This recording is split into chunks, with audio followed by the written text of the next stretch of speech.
अस्सलाम वालेकुम दोस्तों, सोलर पावर इजी ट्यूटोरियल्स की आज की वीडियो 500 वाट्स के डीसी सोलर सिस्टम की तीसरी वीडियो है। दो वीडियोस हम पहले अपलोड कर चुके हैं जिसमें आपको कुछ टेक्निकल मालूमात हमने सोलर सिस्टम के हवाले से दी है।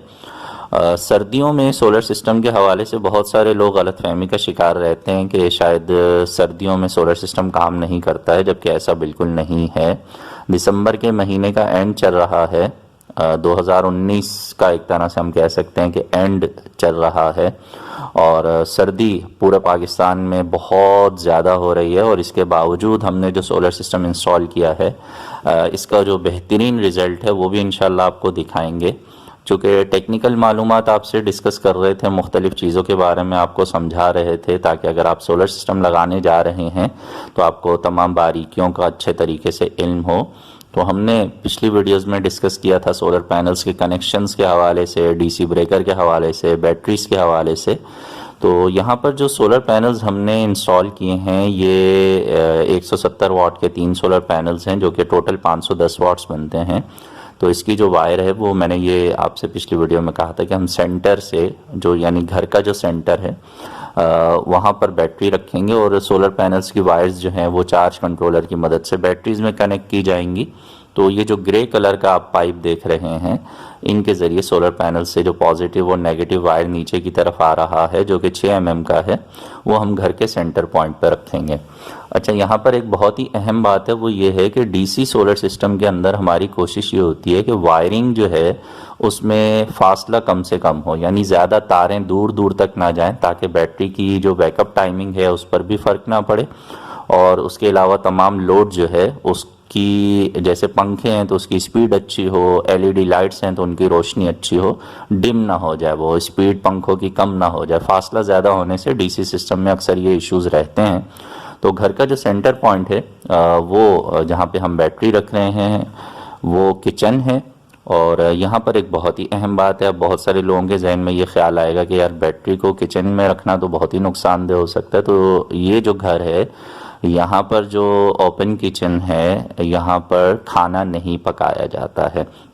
खाने पकाने के लिए जो कुकिंग एरिया है वो दूसरी जगह पर है, वो आपको वीडियो में नज़र भी आ रहा है।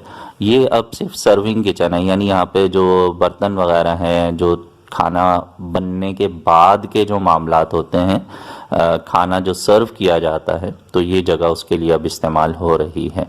तो यहाँ पर हम बैटरी रखेंगे, यहाँ से तीनों कमरे भी करीब हैं और जो टोटल हमारा जो ये समझ लें कि डिस्टेंस है तमाम लोड का, जो पंखे और लाइटें हम इस्तेमाल कर रहे हैं यहाँ पर, तो वो ज़्यादा से ज़्यादा 20 फीट के करीब रहेगा। और 20 फीट के लिए हम पंखों के लिए जो तार इस्तेमाल कर रहे हैं वो डीसी वायर है जो कि 28 नंबर का है और एलईडी लाइट्स के लिए जो वायर इस्तेमाल कर रहे हैं वो 18 नंबर का है। अच्छा, इसे दूसरी तरह से भी मैं बता देता हूँ, ये 4076 का तार है जो पंखों के लिए इस्तेमाल हो रहा है और 2376 का तार है जो कि एलईडी लाइट्स के लिए इस्तेमाल हो रहा है।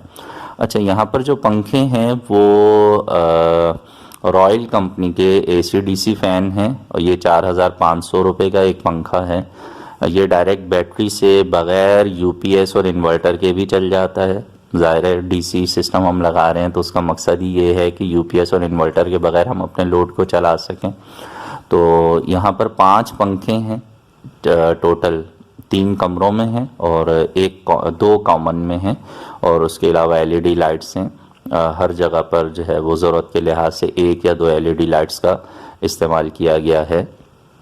तो अब ये तमाम की तमाम जो वायरिंग है उसे करते वक्त सबसे ज़्यादा जिस बात का ख्याल किया जाता है वो ये किया जाता है कि बैटरी से पंखों का और लाइटों का फासला सब तरफ बराबर बराबर हो। ऐसा ना हो कि कहीं एक तरफ बहुत ज़्यादा लंबी आप तार ले गए हैं और ऐसी सूरत में फिर वो पंखा या लाइट, एक तो उसकी अगर पंखा है तो स्पीड कम रहेगी और लाइट है तो रोशनी कम रहेगी, और दूसरा नुकसान ये होता है कि डिस्टेंस ज़्यादा होने की वजह से आपका जो बैटरी बैकअप टाइमिंग है उस पर भी फ़र्क पड़ता है और वो कम हो जाती है। तो यहाँ पर पूरे घर में सोलर सिस्टम की जो पंखों और एलईडी लाइट्स की वायरिंग करने के बाद जो रिज़ल्ट की बात है, जो सोलर सिस्टम के बैकअप टाइमिंग की बात है, पहले मैं वो भी आपको बता देता हूँ। ये बहुत ही अहम बातें हैं कि यहाँ पर जो हम बैटरी इस्तेमाल कर रहे हैं वो 100 एम्पेयर की ट्यूबलर बैटरी है। यहाँ पर 2-2 घंटे की लोड शेडिंग का मामला है। सुबह, दोपहर और रात में 2-2 घंटे की लोड शेडिंग होती है। तो उसमें पंखे तो 5 हैं, लेकिन इस्तेमाल जो घर के अफराद हैं वो सिर्फ 2 पंखे एक वक्त में इस्तेमाल करते हैं। तो रात में जो है वो उनके 3 पंखों की ज़रूरत रहती है, जो रात में 2 घंटे की लोड शेडिंग होती है सिर्फ उस वक्त में। इसके अलावा जो है यही पंखे जब आप बिजली की मदद से चलाएंगे, के इलेक्ट्रिक या वापडा की मदद से चलाएंगे, तो उसमें आपको ये फ़ायदा मिलता है कि इसके वॉट्स होते हैं 50। नॉर्मल जो हमारे घर के पंखे होते हैं वो 100 से 150 वाट्स के दरमियान में कंज्यूम करते हैं बिजली, जबकि इसे 50 वाट्स के होते हैं। तो इसमें ये फ़ायदा होता है कि जब आप इसे बिजली पर भी इस्तेमाल करते हैं तो आपके बिजली का बिल भी कम आता है। बहरहाल यहाँ पे 3 सोलर पैनल्स हैं, तो उनकी मदद से सर्दियों में भी हम इस बैटरी को 100 एम्पेयर की बैटरी को बिल्कुल आराम से चार्ज कर सकते हैं। सर्दियों में जो सोलर पैनल का रिज़ल्ट है वो 50% तक हमें आराम से मिल जाता है। तो जो ये गलत फहमी है कि सर्दियों में सोलर सिस्टम बिल्कुल काम नहीं करता है, ये बिल्कुल गलत बात है। आप देख रहे हैं कि इस वक्त जो बैटरी है वो फुल पोजीशन में है, और जो हमारा क्लैम मीटर है वो बता रहा है कि 13 एम्पेयर सोलर पैनल इस वक्त जनरेट कर रहे हैं, जो कि सर्दियों में दिसंबर के महीने में बहुत ही अच्छा रिज़ल्ट है। बहरहाल यहाँ पर हमने 5 सोलर के जो रॉयल कंपनी के AC/DC फ़ैन हैं वो इंस्टॉल कर दिए हैं, और उसके साथ पूरे घर में ज़रूरत के लिहाज से LED लाइट्स भी लगा दी हैं। तो अब सर्दियों में तो पंखों का इस्तेमाल ज़्यादा नहीं होता, LED लाइट्स जो हैं वो कंटिन्यू 24 घंटे चलाई जा सकती हैं।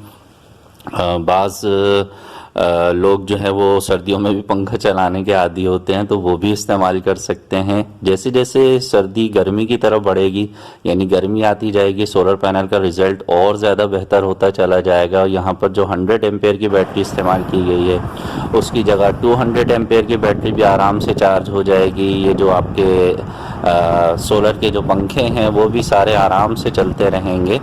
तो जैसे जैसे मौसम चेंज होता है, ज़रूरत भी चेंज होती है, और सोलर पैनल का रिज़ल्ट भी चेंज होता है।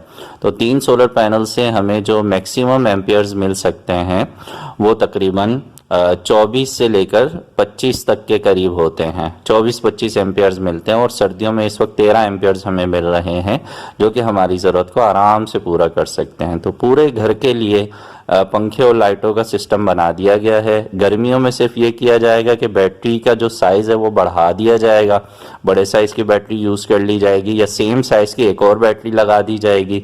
तो इससे ज़्यादा बैकअप रात में भी हासिल किया जा सकेगा। दिन भर भी लोड चलता रहेगा और रात के लिए बैटरीज भी चार्ज हो जाएंगी। तो मैं उम्मीद करता हूँ कि इस वीडियो से आपकी मालूमात में कुछ ना कुछ इजाफा हुआ होगा। वीडियो अच्छी लगी है तो लाइक कर दीजिएगा, दोस्तों से भी शेयर कर दीजिएगा। मिलेंगे नेक्स्ट वीडियो में। अपना बहुत सा ख्याल रखिए, सोलर सिस्टम ज़रूर लगाइए, अपनी बिजली खुद बनाइए और बिजली के बिलों से जान छुड़ाइए। अल्लाह हाफिज़।